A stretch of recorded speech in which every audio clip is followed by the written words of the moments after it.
Hello. नमस्कार. हम्म, तर त्यांचा प्रश्न असा होता, हम्म, सर नमस्कार. बोला. मी समूहात आल्यानंतर लौकिकात व्यस्त असल्यामुळे प्रश्न विचारू शकलो नाही. आता माझा प्रश्न पुढील प्रमाणे आहे. परंपरागत योग प्रणीत अष्टांग योगात अंतर्भाव असलेले ध्यान ह्या साधन अंगाला सामान्यतः मेडिटेशन असे म्हणतात.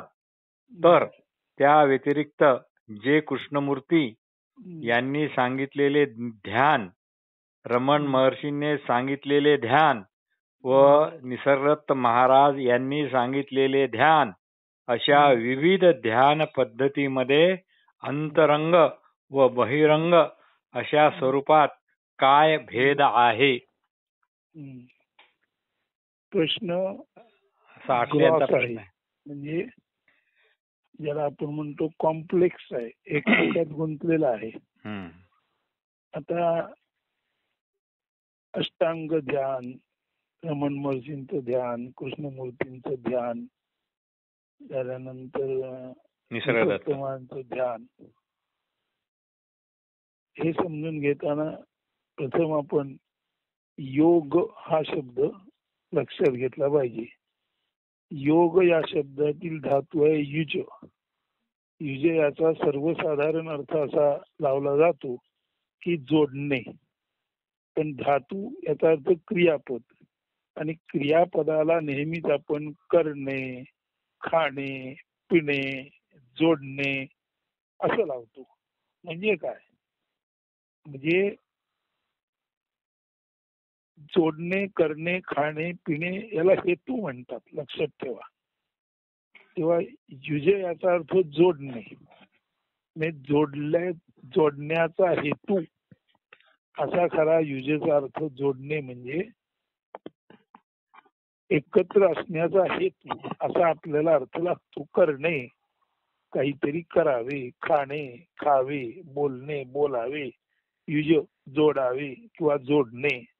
परंतु जेव्हा आपण खाणे म्हणतो, करणे म्हणतो, पिणे म्हणतो, योजणे म्हणतो, जोडणे म्हणतो, तेव्हा खाण्याबद्दल, पिण्याबद्दल, जोडण्याबद्दल, युज एकत्र करण्याबद्दल काहीतरी आपल्या अंतरंगात त्याआधी काहीतरी चालूच असतं. म्हणजे असं आहे की जेव्हा आपल्याला वास येतो, आपण म्हणतो मी वास घेतो, म्हणजे वास घेणे. आता वास घेणे जेव्हा आपण म्हणतो, त्या वास घेण्या अगोदर काहीतरी वास म्हणजे वस्तीला असतोच, वसलेलं असतंच. लक्षात घ्या. जेव्हा मी म्हणतो कुठून तरी वास येतोय, जेव्हा मी म्हणतो फुलाचा वास घ्यायला मला आवडते, तेव्हा वास घेणे हे क्रियापद आहे. पण वास घ्यायला आवडते म्हणतो तेव्हा वास घेणे याच्यात अभिप्रेत असलेला गंध कुठेतरी पूर्वीपासून असतोच. तस युज म्हणजे जोडणे म्हटलं तरी जोडणे इथे आपण जोडण्याची क्रिया करतो असं समजतो, पण तसं नाही. जेव्हा आपण म्हणतो माणसाने माणसाला जोडावे, जोडण्याचा हेतू आपण व्यक्त केला, तरी जोडीने राहावे हे वाटतं त्याच्या आधी काहीतरी जोडलेलं आहे अशी भावना आपल्या मनामध्ये असते. फुलाचा वास आवडतो म्हणण्याआधी फुल म्हणजे आपल्या समोर काहीतरी असतं, त्या फुलाच्या आधी सुद्धा वास असतो. कारण फुलाचा वास म्हणतो, म्हणजे वास नसेल तर त्या फुलाकडे लक्ष जात नाही. म्हणून प्रत्येक क्रिया जरी आपण to go, to come, to join, to talk असं म्हटलं तरी हेतू पूर्वी बदल इथे काहीतरी अखंड आहे असा भाव असतो. म्हणून योग युज म्हणजे जोडणे असा अर्थ जरी असला तरी हा अर्थ कळण्या अगोदर इथे काहीतरी अखंडित असलं पाहिजे असा भाव तरळतो.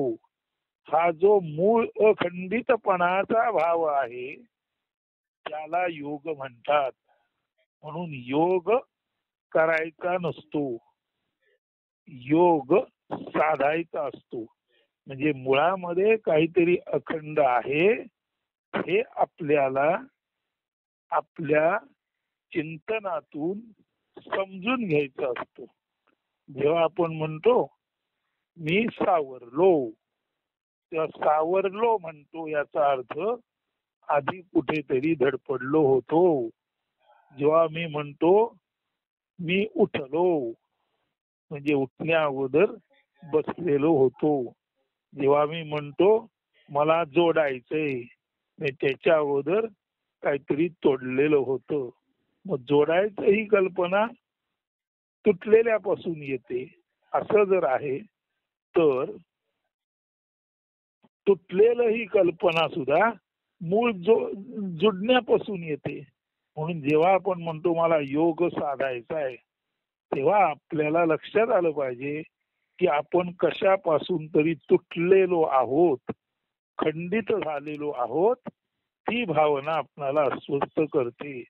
आपण नेमके कशापासून तुटलो आहोत याचा शोध घेता घेता आपल्या लक्षात येतं की आपण तुटले आहोत हे आपलं ज्ञान आहे. आपण तर अखंड जोडलेलो आहोत.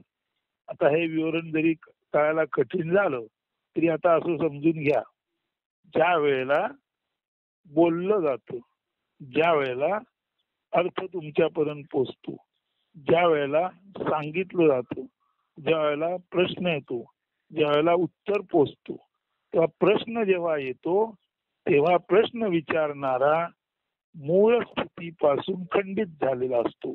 योग म्हणजे काय, योग म्हणजे काय विचारणारा योग आणि आपणाला वेगळा समजतो. हाच योग समजण्याचा मार्ग. योग म्हणजे अखंडता. योग म्हणजे काय विचारणारा माणूस अखंडापासून स्वतःला वेगळेपणे पाहतो म्हणून तो खंडित आहे. म्हणून योग याचा मूळ अर्थ सर्वत्र अखंड स्थिती आहे. आता सर्वत्र अखंड स्थिती आहे म्हणजे काय बघा, प्रश्नाला प्रतिसाद म्हणून उत्तर येतं, प्रश्नाला प्रतिसाद म्हणून उत्तर येतं आणि त्याच उत्तरातून प्रतिप्रश्न येतो, त्याच प्रतिप्रश्नाला उत्तर येतं. म्हणजे उत्तरातून प्रश्न आणि प्रश्नातून उत्तर ही जी अखंड मालिका आहे या मालिकेला योग म्हणतात. एकदा काय आपल्या ध्यानात आलं की स्वाभाविकपणे आता आपण आपल्या प्रकृतीवर येऊ. आपल्याकडे पंच ज्ञानेंद्रिय, पंच कर्मेंद्रिय, मन, बुद्धी, चित्त, अहंकार, पंचप्राण अशी 36 तत्व एकूण आहेत. आता जेवढी जेवढी ज्ञानेंद्रिय आहेत तेवढ्या तेवढ्या ज्ञानेंद्रियाचं कार्य आहे.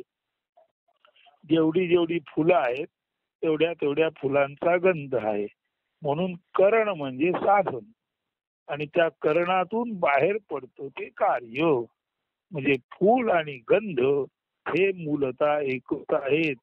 फूल हे करण म्हणजे गंधाचं साधन आहे आणि गंध हे त्याचं कार्य आहे. म्हणून कार्य आणि कारण, कारण आणि कार्य एकच आहे हे समजणं म्हणजे योग. आता इथपर्यंत आपण आलो तर आपल्या लक्षात येईल मातेतून मूल जन्माला येतं आणि तेच मूल पुढे प्रासंगिक माता किंवा पिता बनतं. तशाच माता पित्यांच्या जोड्यातून पुन्हा एक मूल येतं, तशाच पुढच्या मुलांच्या जोडीतून पुन्हा एक मूल येतं. म्हणजे नर आणि नारी याच्यातूनच नर नारी नर नारी नर नारी अखंडपणे निर्माण होतात.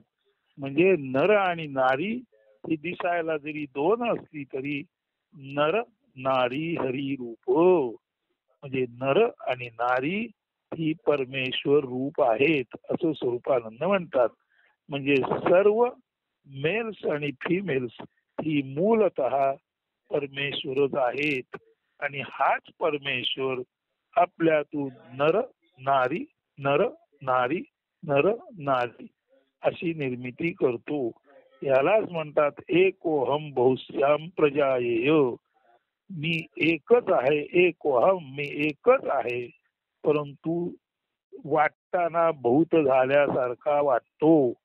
फूल म्हणून एकच प्रजाती आहे, परंतु गुण आकार वासामध्ये अनेक आहेत.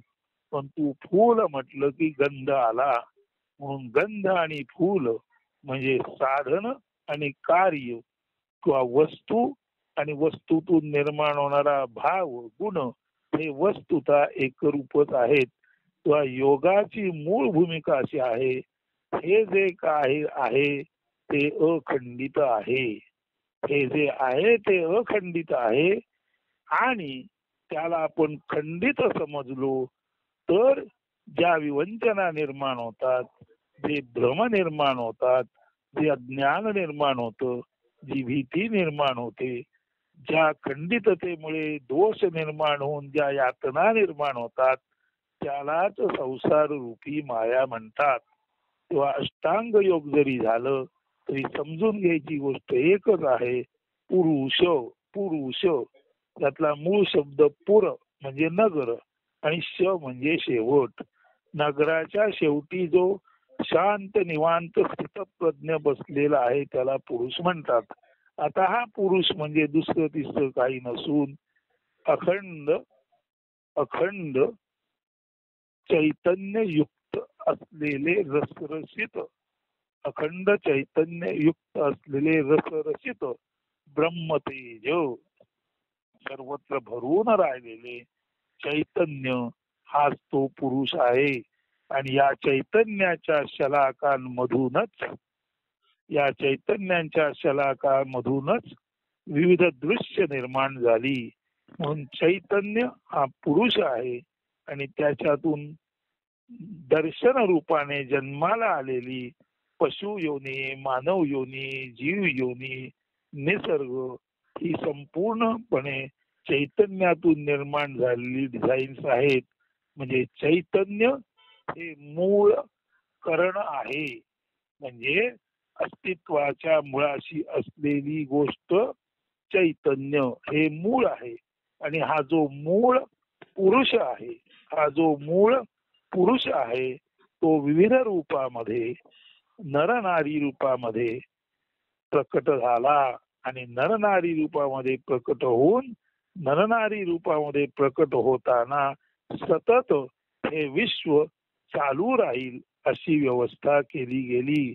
म्हणून मूळ असलेलं जे चैतन्य आहे ते ज्या वेळेला उन्मनी झाले, हे चैतन्य ज्या वेळेला आपले आपणच, ज्याला आपण म्हणतो स्फोटासारखं वर आलं, म्हणजे जसं आपण बसलेलो असतो शांत निवांत असतो आणि अचानक आपलं मन आपल्या देहातून बाहेर पडतं आणि आपण म्हणतो चला करूया. म्हणजे गोष्ट अशी आहे की आपण शांत असतो, एकदम शांत असतो, एकदम शांत असतो, एकदम शांत असतो आणि पटकन काहीतरी करतो. जेव्हा आपण पटकन काहीतरी करतो तेव्हा आपल्यातलं मन नावाचं इंद्रिय अचानक ज्याला स्फोटासारखं वर येतं आणि ते करून बसतं, काहीतरी करून बसतं. तसं चैतन्यामध्ये एक स्फोट झाला, बिग बँग निर्माण झाली आणि अचानकपणे त्याच्यातून जे जन्माला आलं त्यालाच एकोहम बहुश्याम प्रजायेय, त्याला ज्ञानी माणसानी परमेश्वर नुसताच नुसताच नुसताच एकटाच एकटाच एकटाच अखंडितपणे होता आणि अचानक त्याला वाटलं बहुश्याम प्रजायेय, विविध व्हावे आणि तो विविध झाला. परंतु विविध झाला तरी सुद्धा विविधच्या मुळाशी एकच असतं. म्हणून एकोहम अनेकाच्या मुळाशी एकच आहे. विप्रा बहुधा वदंती, ज्ञानी माणसं ब्राह्मण त्याला विविध म्हणून संबोधतात. एकदा का हे आपणाला कळलं की सर्व काही अखंड आहे, की स्वाभाविकपणे प्रकृती आणि पुरुष, प्रकृती म्हणजे साधन आणि पुरुष म्हणजे त्या साधनाद्वारे जे महत्कार्य जगाच्या विस्ताराचं घडलं ते कार्य पुरुषामध्ये सामावलेलं आहे आणि त्याच पुरुषामध्ये ते कार्य घडवणारी साधन प्रकृती पण सामावलेली आहे. म्हणून ब्रह्मचेतना हे मूळ तत्व आहे. हा तो पुरुष आहे.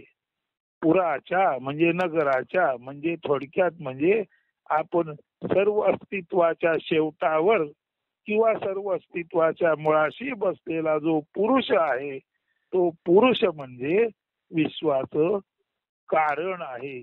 आणि या विश्वाच्या कारणातच विश्व निर्माण करणारी करण म्हणजे साधनं आहेत. म्हणजे विश्वाचं कारण पुरुष, ते विश्व निर्मितीची त्याची साधन म्हणजे करण म्हणजे साधन, आणि त्याच्यातून बाहेर पडलं ते कार्य. म्हणजे बघा, एक अखंड चैतन्य आहे. त्या चैतन्यामध्ये अनेक साधन आहेत आणि त्या साधनाने अनेक गोष्टी साधल्या गेल्या. चैतन्य मूळ म्हणून आहे. त्याच्यातूनच स्वाभाविकपणे पंचमहाभूत, पंचतन्मात्रा, पंचज्ञानेंद्रिय, पंचकर्मेंद्रिय, पंचप्राण, अंतःकरण चतुष्टय, पंचकोश, स्थूल, सूक्ष्म, कारण, त्रिगुण ही सर्व त्या मुळातून करण म्हणजे साधन म्हणून बाहेर आली. आणि साधनं जी बाहेर आली ती त्यांचं कार्य होऊन बाहेर आली. म्हणजे साधी गोष्ट आहे, हा रिकामा माळ आहे. या रिकाम्या माळातूनच एक झाड बाहेर आलं. त्या झाडातूनच फूल बाहेर आलं. फुलातूनच गंध बाहेर आला. तो गंध आपल्याजवळ पोचला. परंतु गंध आपल्याजवळ पोचला त्या अर्थी, गंध आपल्याजवळ पोचला त्या अर्थी गंध आणि आपण हे सुद्धा वस्तुतः जोडलेलोच आहोत.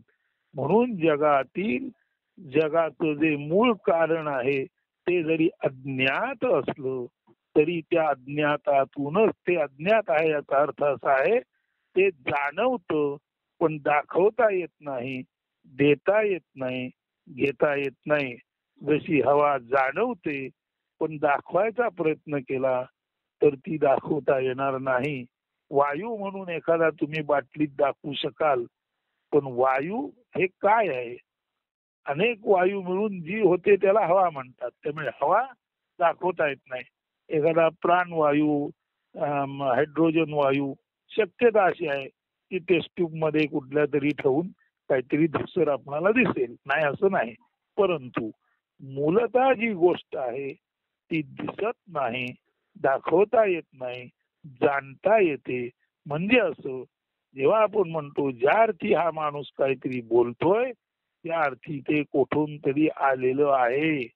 म्हणून ब्रह्म सत्य हे बृहत विश्वचेतना आहे, हे सत्य आहे, हे आपणाला त्या चेतनेच्या अनुषंगिक गोष्टीतून, कार्यातून समजतं.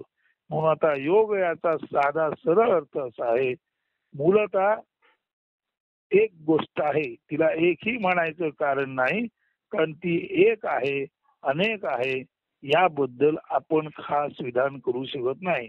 पण तू मूलतः आहे आणि जे मूलतः आहे ते मूलतः असल्यामुळे मुळातच त्याच्यातून निर्माण अनेक साधने म्हणजे करणं होतात आणि त्या साधनातून त्यांची कार्य बाहेर येतात. म्हणजे आहे त्या आहे मधून नर आणि नारी, शिव आणि प्रकृती असं द्वैत निर्माण झालं. त्या शिव प्रकृतीमध्येच पंचज्ञानेंद्रिय, कर्मेंद्रिय, पंचकोश, मनबुद्धी, चित्त, अहंकार म्हणजे अंतःकरण चतुष्टय झाल्यानंतर त्रिगुण आहेत किंवा पंचमहाभूत आहेत, त्यांच्या तन्मात्रा आहेत आणि त्यांची कार्य म्हणजे हे संपूर्ण असलेलं जग.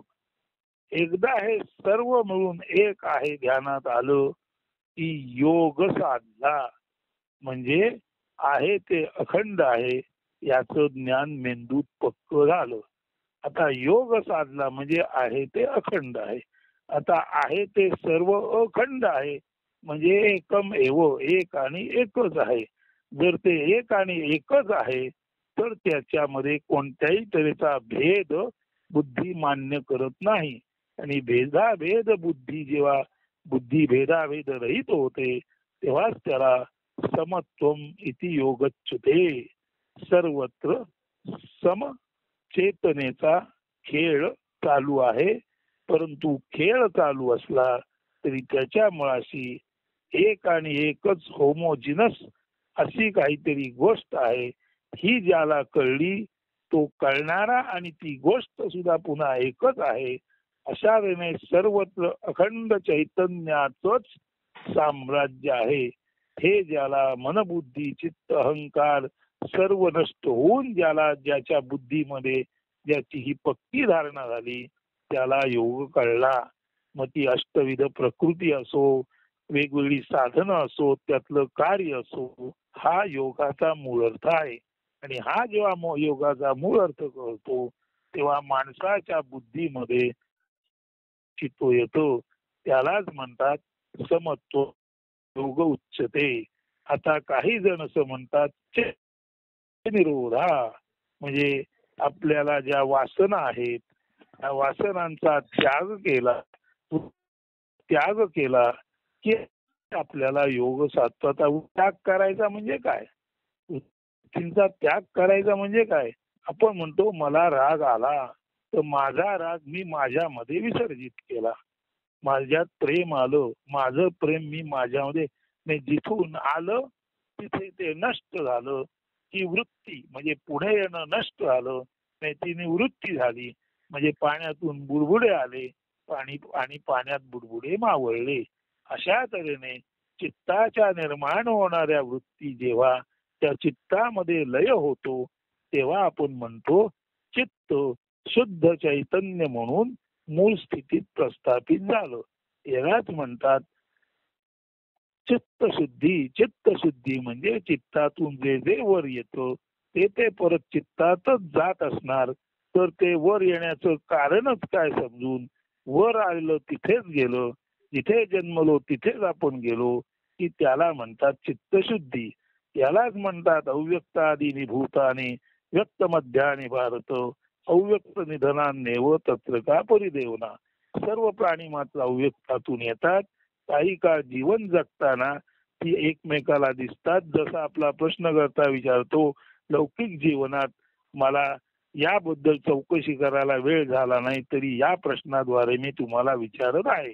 तर प्रश्न विचारणारा या लौकिक जीवनात रममाण झाल्यामुळे त्याला प्रश्न विचारायला वेळ झाला नाही, परंतु जेव्हा त्याने प्रश्न विचारला तेव्हा तो जरूर अस्वस्थ झाला. त्या अस्वस्थतेचं उत्तर म्हणजे स्वस्थता. म्हणून अस्वस्थता म्हणजे संसार. आणि ते अस्वस्थ होण्यासारखं काहीच नाही. हे असंच अनादि अनंत काल चालू आहे. सर्व अव्यक्तातून येतो, काही काळ व्यक्तात राहतो आणि नंतर अव्यक्तात जातो. सर्व काही चैतन्याचं प्रारूप म्हणून बॉडीमध्ये येतं. नंतर प्रारूप म्हणजे बॉडी जाते आणि बॉडीतील चैतन्य पुन्हा मोकळं होतं.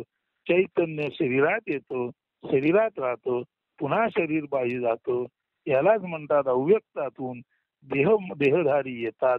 देहधारी म्हणून काही काळ राहतात आणि नंतर देह टाकून परत मूळ आपल्या चैतन्य स्थितीला जातात. असंच जर हे विश्वाचं ज्ञान आहे तर हे ज्ञान एकदाच ज्याला प्राप्त झाले तो स्वतः परमयोगी झाला. आणि असा परमयोगी नेहमीच समत्वाने अखंडतेने जीवन जगतो. यालाच म्हणतात समत्वम इति योग उच्चते. यालाच समत्व योग म्हणतात. आणि असं समत्वपूर्ण जीवन जगणं यालाच म्हणतात कर्म सुकौशला. सर्वत्र समत्वाने जो जीवन जगतो त्याला कौशल्यपूर्ण जीवन जगता येतं, कारण त्याला हा समत्वाचा साम्ययोग प्राप्त झालेला असतो. आणि अशा माणसाला चित्तवृत्तींचा निरोध करण्याची वेळच येत नाही. कारण एकदा त्याला समत्व कळलं की चित्ताच्या वृत्ती जरी वर आल्या तरी त्या जशा वर येतात तशा त्या जातात. हे समजून तिकडे तो दुर्लक्षच करतो. वृत्तीकडे ज्याने दुर्लक्ष केले त्याच्या चित्तवृत्ती नष्ट झाल्या. म्हणून तुकाराम महाराज म्हणतात, जरी घेई रे संन्यास तरी करी संकल्पाचा नाश, तोडी जाणीवेची कळा होई वृत्तीसी वेगळा, मग तू राहे भलते ठाई जनीवनी खाते भोई, तुका म्हणे नभा कोसी अणुचाही गाभा. जर तुम्हाला संन्यास घ्यायचा असेल तर मी हे करीन मी ते करीन असा कुठलाही संकल्प सोडू नका. अनंत चैतन्याची सत्ता तिच्या पद्धतीने सर्वत्र कार्यरत असते. जर मी माझे पण गेलं, जर आपली आयडेंटिटी मर्यादित असणे पण नष्ट झालं, तर स्वाभाविकपणे बसल्या जागी आपण इन्फिनिट म्हणजे अनंत ब्रह्मचेतना आहोत. हे एकदा ज्ञान झालं की माणूस संकल्प विकल्पात राहत नाही. यालाच म्हणतात संन्यास. यालाच म्हणतात चित्तवृत्ती उफाळून न येता शांत निवांत बसणं.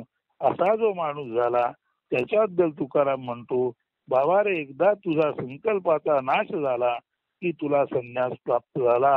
मग तू लोकांमध्ये राहा, अरण्यामध्ये राहा, खाटेवर झोप, जमिनीवर झोप, तू कुठेही कसाही जरी असलास तरी तूच अणुचाही सुद्धा गाभा आहेस आणि तूच आकाशाचा सुद्धा मालक आहेस.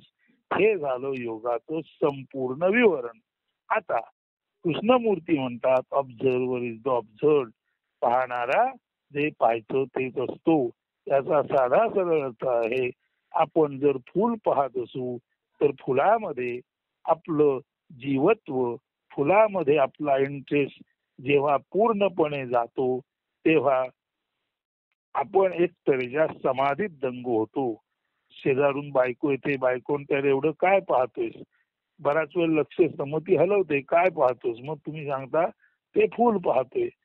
मग ती म्हणते, अरे त्या समाधीत एवढा, त्या फुलामध्ये तू एवढा दंग झालास म्हणजे काय?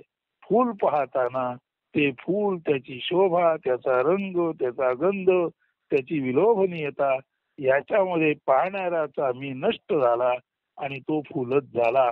फूल पाहताना फूल बनणं ही सुद्धा समाधी आहे. एखादी वस्तू खाताना आपलं देहभान हरपणं ही सुद्धा समाधी आहे. परंतु सर्वोच्च समाधी म्हणजे ती हे अखंड चैतन्य आहे. आणि त्या अखंड चैतन्याकडे पाहता पाहता पाहणारा केवळ आणि केवळ चैतन्य भावी बनतो. तेव्हा आलेल्या प्रश्नाचं उत्तर सुद्धा खरा तर तो देतच नाही, त्याचं चैतन्य रूपच त्याच्यातून बोलतं. जसं हे चैतन्य रूप तुमच्यापर्यंत बोलत आहे, इथे उत्तर देणारा कोणी नाही आणि प्रश्न विचारणारा कोणी नाही. फक्त ही चव कशी आहे, म्हणजे जीवनाची चव कशी, चव कशी, अशा तऱ्हेने तुमचा आलेला प्रश्न आणि त्याची सांगितलेली चव, ही दोन्ही गोष्टी प्रश्न करता आणि उत्तर देता हे मुळात अखंडच आहेत. हे एकदा तुम्हाला समजलं की ऑब्झर्वर इज द ऑब्झर्व्ड. प्रश्न विचारणाराच स्वतः प्रश्न असतो, उत्तर देणाराच स्वतः उत्तर असतो. खरे तर प्रश्नकर्ता आणि उत्तर देणारा, उत्तरदाता दोन्ही एकच असतात, कारण आहे ते सर्व अखंड आहे. हे झालं ऑब्झर्वर इज द ऑब्झर्व्ड. आता निसर्ग महाराज म्हणतात, मीच्या जाणीवेत राहा. म्हणजे फक्त आणि फक्त मी आहे असा भाव ठेवा. एकदा मी आहे असा तुमचा भाव असला की नंतर मी जातो असणेपणाचा भाव राहतो. जसं एक प्रश्नकर्त्याचं काहीतरी नाव आहे, समजा त्याचं नाव आहे उत्तम कांबळे. तर आता उत्तम कांबळे हे जर उत्तम कांबळेंचं नाव आहे तर ते सतत थोडंच म्हणतात, आय एम उत्तम कांबळे, आय एम उत्तम कांबळे, आय एम उत्तम कांबळे, कारण त्यांना माहिती आहे की मी उत्तम कांबळे आहे. तसंच जर आपण चैतन्यच आहोत तर मी चैतन्य आहे, मी चैतन्य आहे, मी चैतन्य आहे हे म्हणण्याची गरज नाही. सहा अहम, अहम सहा सुद्धा म्हणण्याची गरज नाही, कारण जे आहे ते चैतन्य मीच आहे आणि मी म्हणजे चैतन्य आहे. तर चैतन्य आणि मी हे दोन्ही समानार्थी संबोधन झाली. म्हणून सहाही गेला, अहमही गेला, सोहम तेही असता भले. सहा आणि अहम दोन्ही गेलं आणि विश्व ब्रह्ममय झाले. अखिल ब्रह्मातील विश्व चेतना म्हणून तिथे उरली. तेव्हा सोहम अवसो मध्ये सुद्धा सहा गेला, अहम गेला, ब्रह्मचेतना उरली. ऑब्झर्वर गेला, ऑब्झर्व गेला, जे काय ऑब्झर्वेशन आहे ते उरलं. म्हणून जे पाहिलं जातं तेच आपण असतो. याचा अर्थ असा, जर आपण विश्वाच्या मुळाशी असलेली मूळ वस्तू आहोत हे आपण जाणू शकलो तर सर्व काही आपल्यातूनच जन्माला येतं, आपल्यातच नांदतं, आपल्यातच लय पावतं आणि पुन्हा आपल्यातूनच निर्माण होतं. सर्वं जगदिदं त्वत्तो जायते, सर्वं जगदिदं त्वत्तच तिष्ठति, सर्वं जगदिदं त्वयि लयमेष्यति, सर्वं जगदिदं त्वयि प्रत्येति. हे गणपतीचं वर्णन दुसरं तिसरं काही नसून ब्रह्मचेतनेचं वर्णन आहे आणि तेच तुमचं आमचं वर्णन आहे. तर निसर्ग महाराज सुद्धा म्हणतात, मी आहे अशी जाणीव ठेवा. नंतर मी म्हणजे तुमचं विवक्षित नाव जातं आणि असडे पण म्हणून अतिव्यापक विराट बृहत ब्रह्म म्हणून तुम्ही उरता. हे झालं निसर्ग मानचं चिंतन. झाल्यानंतर कृष्णमूर्तींचं ऑब्झर्वर इज द ऑब्झर्व हेही चिंतन झालं. कृष्णमूर्ती म्हणतात the whole universe is in meditation. याचा सिंपल अर्थ असा आहे की सूर्य आहे, ग्रह तारे नक्षत्र आहेत, पृथ्वी आहे, तुम्ही आम्ही आहोत. सूर्याची ऊर्जा ग्रहांना मिळते, ग्रहांचा परिणाम आपल्या जीवनावर होतो. म्हणजे सूर्य, त्याचं तेज, त्याचा होणारा चंद्रावर परिणाम, त्याचा होणारा निसर्गावर परिणाम, त्याचा होणारा माणसाच्या प्रकृतीवर परिणाम, हे सर्व लक्षात घेता सरते शेवटी मूळ तेजाचाच परिणाम सर्वत्र झालेला आहे. जर सर्वत्र तेजाचाच परिणाम झालेला आहे तर मध्ये ग्रह तारे ज्योतिष गणित नकोच. डायरेक्ट आपण म्हणतो DTS, डायरेक्ट टू होम, तसं DTS आपला संपर्क डायरेक्ट चैतन्याशी असेल तर मध्ये वैदू नको, मंत्री नको, संत्री नको, अंगारे दुपारे करणारे नको, भगत नको, गुरु नको, शिष्य नको. जे काय आहे ते आपणच आहोत. हे एकदा आपणाला कळलं की समुद्र वेगळा, बिंदू वेगळा, सिंधू वेगळा असं काही राहत नाही. हे एकदा लक्षात आलं की मी जातो आणि आहे या ब्रह्मचेतनेच्या जाणीवेत माणूस राहतो. हेच निसर्ग महाराजांचं चिंतन. प्रथम मी आहे ही जाणीव ठेवा आणि नंतर असणेपणी असा. शुद्ध आपण चेतन आहोत हे जाणा आणि शांत बसा. तसंच कृष्णमूर्ती म्हणतात, पाहणारा पाहायचं तेच असतो, पण तू पाहणाराने आय एम दॅट विश्वाच्या मुळाशी जे आहे ते मीच आहे त्याला नीट पाहता आलं तर आय जातो, दॅट जातो आणि जे उरतं त्यालाच पूर्ण म्हणतात. पूर्णातून पूर्ण काढलं, पूर्ण घातलं तरी पूर्ण उरतं, पूर्णच राहतं. हे पूर्ण, हे पूर्ण म्हणजे इथून तिथून सर्व पूर्ण म्हणजे ब्रह्मचेतना हा त्याचा अर्थ झाला. म्हणून पूर्णात पूर्णविदमचा अर्थ, निसर्ग महाराजांचं असणेपणाचा अर्थ, ऑब्झर्वर इज द ऑब्झर्व किंवा the whole meditation, the whole universe is in meditation. अखिल जगच ध्यानामध्ये आहे. अखिल जग कसल्या ध्यानात आहे?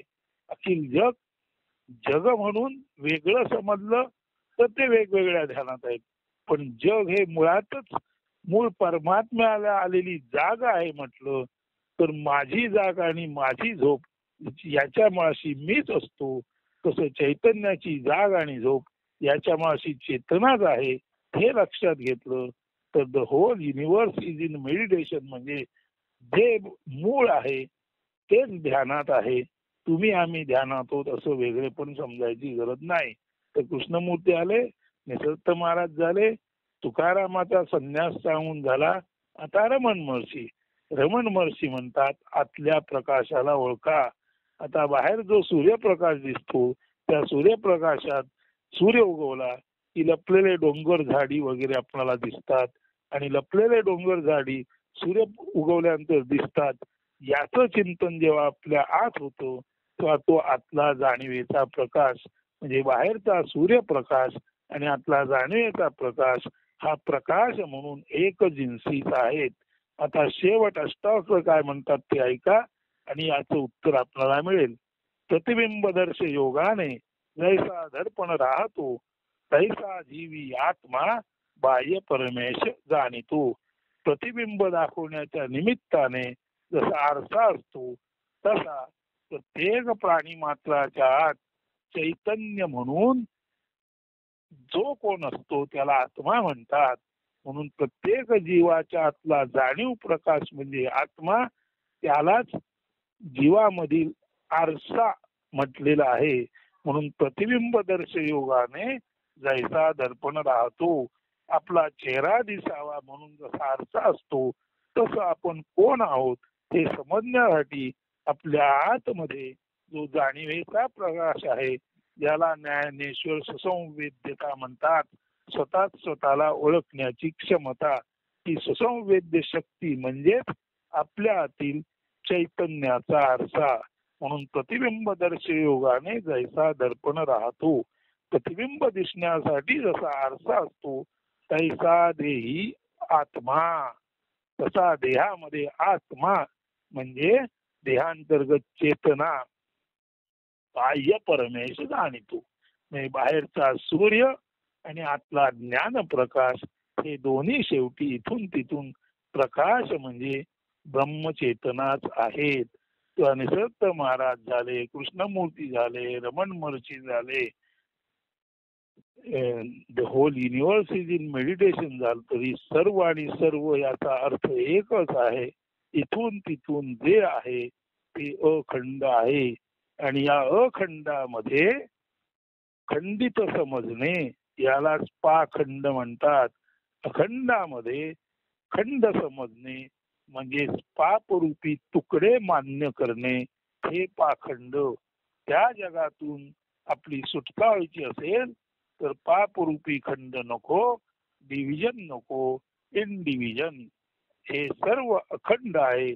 हेच एकदा बुद्धीमध्ये ज्ञानामध्ये पक्क करा. आणि अशी एकदा बुद्धी झाली ती स्थित प्रज्ञा बुद्धी. आणि यालाच म्हणायचं योगी माणसाचे स्थितप्रज्ञत्व. अस्तु. धन्यवाद.